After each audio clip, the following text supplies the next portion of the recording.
from the Salvation Army National Headquarters, this is the Fight for Good podcast.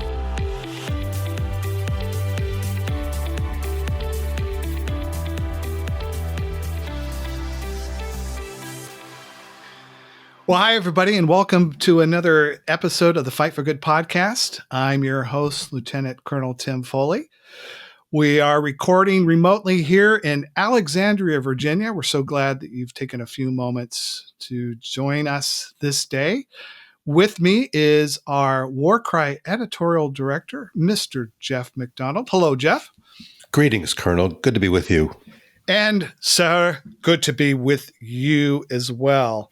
Well, in today's podcast, we are really thrilled. And this is, Jeff, it's another special podcast. I can feel it in me bones. Good. I'm glad to hear that. It's all about synchronicity. It's all about that. And my old Irish bones are a creaking today. But we're very, very excited because we are speaking with the author of a brand new book. Very, very unique title. I love the title of this book, Embracing Uncomfortable, Facing Our Fears While Pursuing Our Purposes. And with us today is Dr. Deb Gorton. Dr. Gorton, Dr. Deb, or Deb, welcome. Thank you. That was such an encouraging and enthusiastic introduction. I am so excited to be here. Well, we're really, really thrilled that you're here. We just want to tell our listeners a little bit about who you are. You've got a long list of degrees, but mostly it just sounds like you're walking hand in hand with the Lord and just trying to do all that you can to help people in your life. Tell us a little bit about you. Yeah, that is my biggest hope for my life is to do exactly what you just said, walking hand in hand with the Lord and being obedient to Him.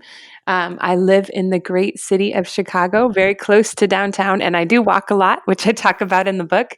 My background is I have a PhD in clinical psychology.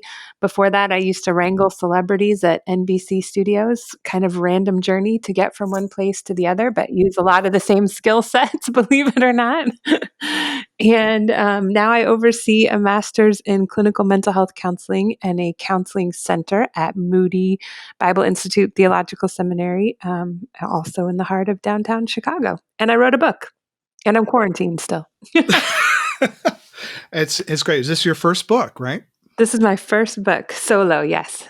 That's wonderful. But we could probably do a whole podcast about all the celebrities that you wrangled at NBC. That would be very fascinating. For me, I been able to read halfway through your book, and I want to meet some of the people that you refer to in the book. We have this bus driver, Betty, and then we have this gal that was in the line at a coffee shop while you're watching somebody make an incredible cup of tea and somebody behind you grumbling, and you end up buying the grumbling person a hot cocoa. You're the kind of person I think a lot of people would just benefit just hanging out with. I think you've probably taken good care of those celebrities and just us common folk as well. Well, we're really here to talk a little bit more specifically about the ins and outs of your book. Now, I just have to tell you from the outset, one of the things that I like about your book is you really hit. You just hit the practical. You hit where people kind of are at. Tell us a little bit about the title of the book. It's very embracing uncomfortable. Kind of goes against the grain in our society today. Yeah, it's a little counterintuitive, isn't it? Well, it's as you said, it's sort of a combination of experiences in my own life, working with clients, navigating relationships, and realizing that we all, I think, have within us a set of core values and a basic understanding, even though it might be sort of vague, but of what our purpose is. And yet, what I notice is most of us in our day to day kind of go about these very habitual decisions. And oftentimes, in the little things, especially, but also little things lead up to big things, we make these choices that are so much more about comfort than about living out what is most important to us. And kind of through looking back on my own life choices, and I talk a lot about, what really started me on this journey, which was tragically losing my mom to suicide about 12 years ago, and realizing that I had this kind of false identity of my role in my family of origin, and that poured into how I interacted with others, and that incident in my own life really started to challenge my view of my identity, and I started to root out those lies that I had believed, and really got down to what I really believed about myself, like what I wanted to believe about myself, and living out who that person was challenging. It was really uncomfortable in a lot of ways. And as I started to do that and saw, the things that my clients were bringing into counseling sessions, and even friends that when we'd have deep conversations were wrestling with, the more I realized life in the day to day is so much more about this challenge of embracing uncomfortable if we truly believe, and in what my heart of hearts believes is, valuing the greater good of community, which, kind of going back to your question, really brings us to what we're navigating in our world today.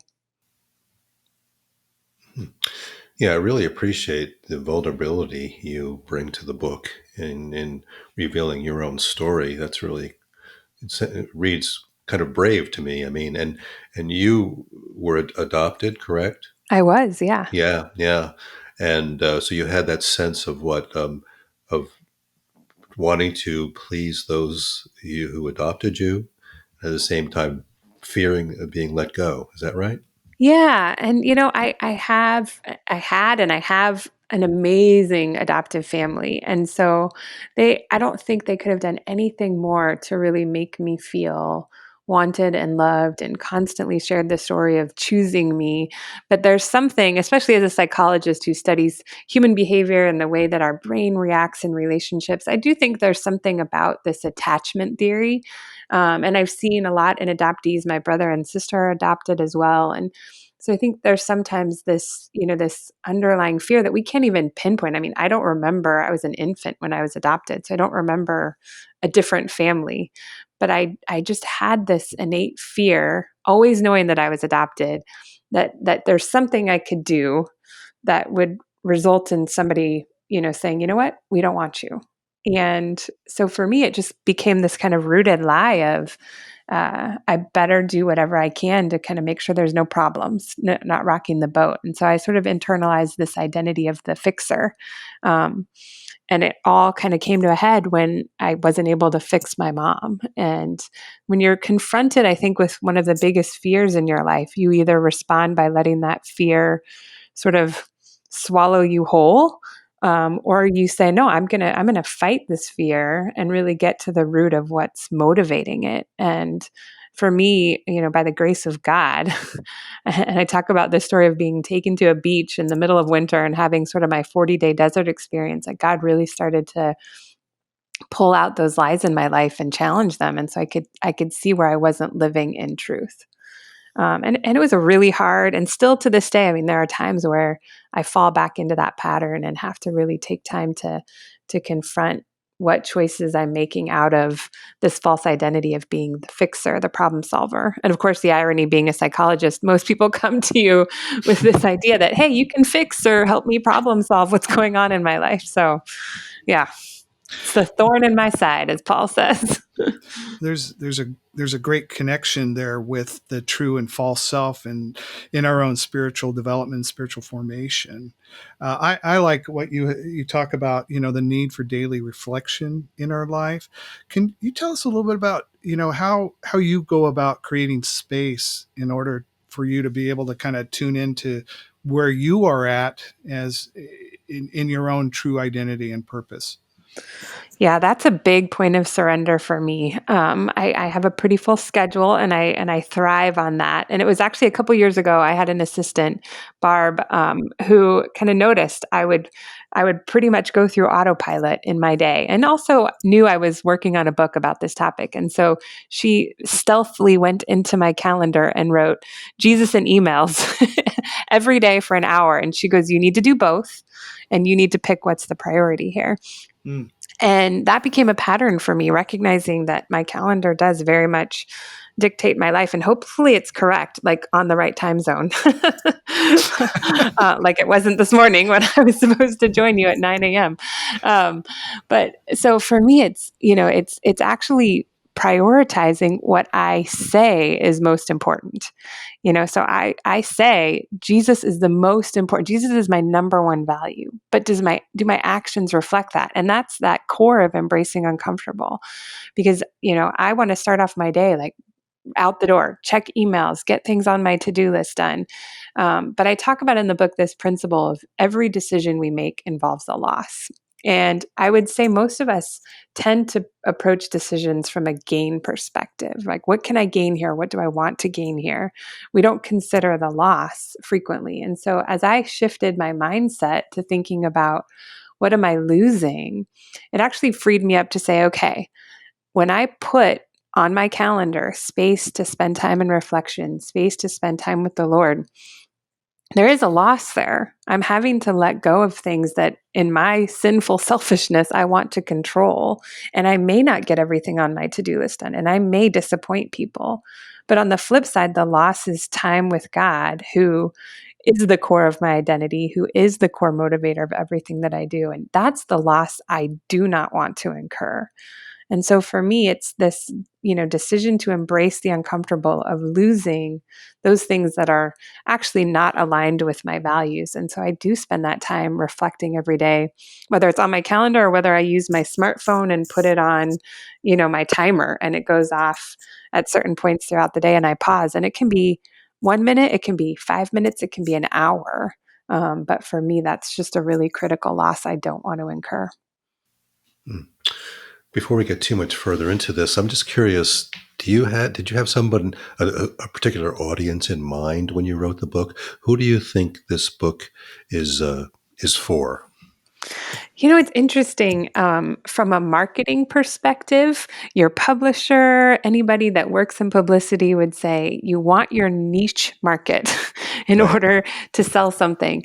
And when I first started writing the book, I'm big on community. And so I invited a lot of people into this process with me to share their story. And I was really surprised by how broad an audience this was applicable to. And it's not, if you read the book, it's not explicitly Christian. I don't reference a lot of scripture. And some people might find that off-putting, but for me, I didn't want that to be a barrier to people getting the message of the book, which I believe is really rooted in biblical truth. But I know for some people, just the word Christian or Bible or scripture is going to be an immediate stop sign. And so I think it's really for anybody. I mean, it's definitely an older audience, not a young adult book. It's not for kids, but for anybody that really wants to live congruent with what's most important to them, I think they can take principles in this book and find it broadly applicable. Hmm.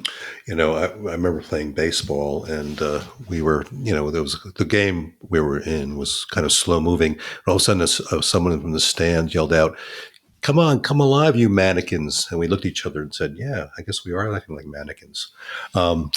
So the point being that you focus on the importance of being intentional in defining core values and the life purposes. Can you explain how a person can begin on the path to that intentionality? Yeah.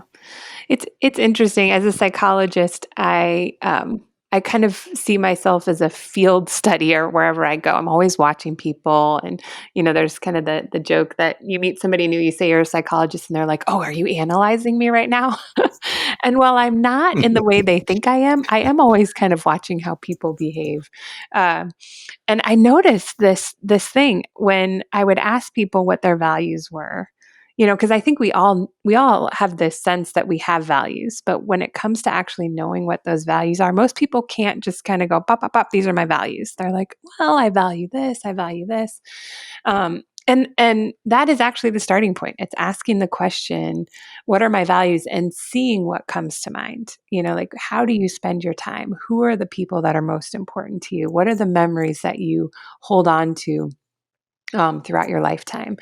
And those things can start to inform, where you're sort of drawn to. And I think in this time, I mean, we were just talking, right? And there's been a lot of articles written on how this time in particular is really highlighting what we value most, the things that we are not willing to sacrifice in the midst of, chaos and uncertainty and all these other things. And so I believe it really is a timely exercise of sorting out those elements in our life that are most important, and then kind of sitting with them over a period of time, and ultimately whittling down those into, I try to say you don't want more than like about 5 core values, which for some people is very uncomfortable.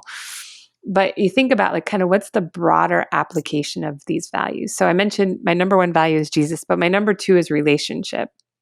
And so for me, relationship isn't just family, but it is also family. So it's my relationship with my coworkers, my relationship with my friends, my family, my relationship with that lady in line behind me at the coffee shop. And as we have those clearly defined values, then we can start to kind of filter our decision making through that sieve, and see how the choices we make every day are aligning with or going against what's most important to us. You talk in one part of your book where you feel like we're called to listen. And you said, with the goal of understanding and being non-judgmental and being non-judgmentally present with each person, but not fixing them. We're hearing an awful lot of talk now about, just listen to me. And I in social media, we end up talking over each other. I've noticed that. How does somebody get to a place where they really start to tap into listening to other people?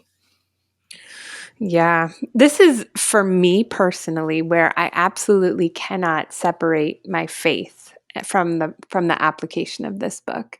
And that's because I think the core of it is where my identity lies.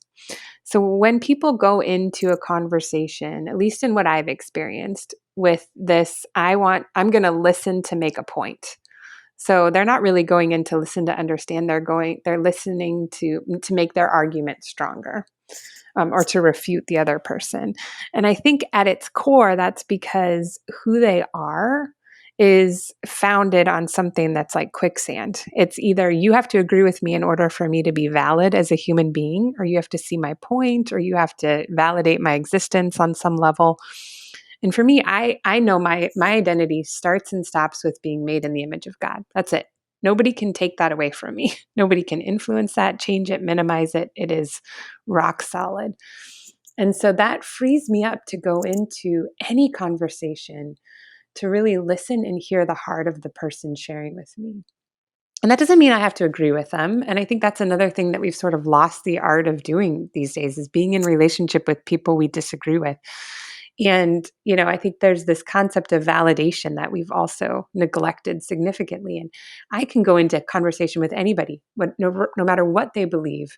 It can be vastly different from what I believe, and still validate their experience and their belief system. Validation and agreement are 2 totally different things. Validation is saying, I hear you. I recognize where you're coming from. I see the experiences you've had that have shaped who you are today. And being known at our core is one of the most important things to us. I mean, it's in Maslow's hierarchy of needs. It's what Brene Brown talks about in The Power of Vulnerability. And I think that idea of listening to really understand when it doesn't inform or impact our identity is huge. I think that's kind of the foundation for a relationship that is so critical in our society today.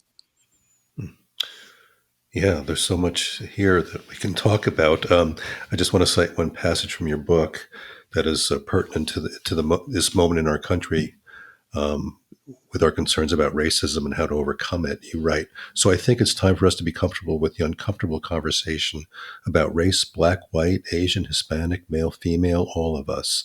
If we truly believe in equal rights and equal opportunity in America, I think we have to have a real conversations about this issue. Could you speak a little about that? Yeah. For me, this is a really personal experience. And I share this, and I always I guess I hesitate to share this because I don't at all want it to sound like I'm highlighting myself here. But I think in going along with the book, just to share that I apply the principles in my book to myself first and foremost. This story, I think, resonates with that. So the majority of people in my community and the people that have endorsed this book that are dear friends of mine are people of color. And I met with my team, my publicity team, last fall, and we talked through this whole strategy for marketing the book. And then comes COVID-19, and we're thinking, okay, well, I'm not going out, I'm not doing speaking engagements. We got to rethink the whole strategy for marketing this book. And so we came up with the social media strategy, and everything became virtual and online. And then the week the book comes out is right after the tragic murder of George Floyd and the protests that were happening in our country. And immediately, I saw friends of mine taking to social media to really share their heart and their passion and the need for systemic change in our country. And somebody had posted, for those of you marketing workshops, and they had actually put in there marketing a book, would you consider holding off right now, because now is the time for a different voice to be heard? And my immediate reaction was, absolutely, that needs to be me. This is not the time for me to market my book and to be pushing it on social media, because my brothers and sisters of color, particularly in the Black community, need to have their voices heard right now. And, I would be lying if I were to say that wasn't uncomfortable. I felt like I was letting my publishing company down. I felt like I was letting the book down. And yet at the core, this is a time for me to listen. And I'm still wrestling through what that looks like right now. But it's this need to really stop and to say, okay, historically, there is a group, a significant group of people in our country who have not been given the opportunity to have their voice heard, to be treated equally, to be given the same opportunity. And in order for us to get to that point, it's going to take us in the majority white culture, white race, to stop and to say, I'm advocating for my brothers and sisters who have not received the same opportunities I have. And that also means I need to make sacrifices in order to level the playing field. Well, we really were struck by your emphasis on the importance of community in achieving a sense of purpose. Why is community so important in this kind of self-development that you outline? Because none of us function in a silo. We're all in relationship in some form or another, and relationship influences us. And I believe relationship should impact the way we make decisions. I don't think, and I write about this in the book, I don't think that anybody at their core would say, my most important, my deepest values are all about me. Right? I think most people would say what I value is kind of, on a broad sense, contributing to the greater good. But do our daily decisions actually reflect that? Do you put your money where your mouth is, so to speak? And, when I look back on, like I said, writing the book, when I look back on even just my life, knowing who I am, who God designed me to be, is something that's reflected in the people around me, the people that know me most. And who I'm in relationship with, that challenge me, that support me, that encourage me, they've really shaped me into the person that I am today. And that does include my immediate family and close friends. And it's imperative, one of the only biblical references that I have, explicit biblical references that I have in the book, is a king in the Old Testament who was making huge policy decisions and consulting first people that were wise and thought maybe differently or had different life experiences than he had. And he didn't like their wisdom, which was very wise. And he went to his friends who were all the same age, same group, same probably thought process. And their influence on his decision making resulted in significant turmoil for his kingdom. And so, for me, it's this idea of when we have diverse voices and people speaking into our lives that are a part of our community, we begin to see community for what it truly is. And we begin to advocate for that community versus just the community that looks, thinks, and acts like us. Yeah, so you make the point that we need to intentionally find people who resonate with our core values. Is that right? Yeah. It's interesting. I did a podcast a number of years ago on the idea of codependency. And I kind of probably threw the host for a loop when I said, and this is based on my community that is, again, a very diverse community of people, and the way that they grew up represents different cultural backgrounds and different values based on those cultural experiences. And in the middle of the podcast, I said, I kind of think that codependency is a very white majority culture terminology. And the podcast host kind of looked at me like, oh, this isn't at all where I was expecting we'd go. But, I see my brothers and sisters in more collectivistic cultures. And for them, family and relationship is a part of why they thrive. And it's extended throughout their lifespan with, siblings living with parents or parents returning home to live with siblings. And anyway, I think going back to just your point, it really is important to, yes, have community that has similar values, but has a diverse approach to those values and does cause you to question, why do I value this? And is it playing out in my life in a healthy, and again, for me, biblical way? You talk about the important thing is to have truth tellers in your life. In other words, I think what you're referring to is to surround yourself with people who aren't going to just sugarcoat things. And it sounds like that's kind of what you have going on in your own network. Yeah. And that, that kind of goes back to that principle of listening to understand. We want to listen to understand people's experiences and perspectives, but I also want to listen to understand the truth tellers in my life when they are challenging me or pointing out areas of my life that might be hurtful or harmful to others. And that takes, again, intentionality. It's not always, it's probably never comfortable to hear people share things about your life and your choices that are unhealthy. Well, yeah, there's so much here. I mean, certainly your message resonates with the Salvation Army in that the Army stresses the importance of others, serving others, putting into effect the golden rule of treating others as you yourself would like to be treated.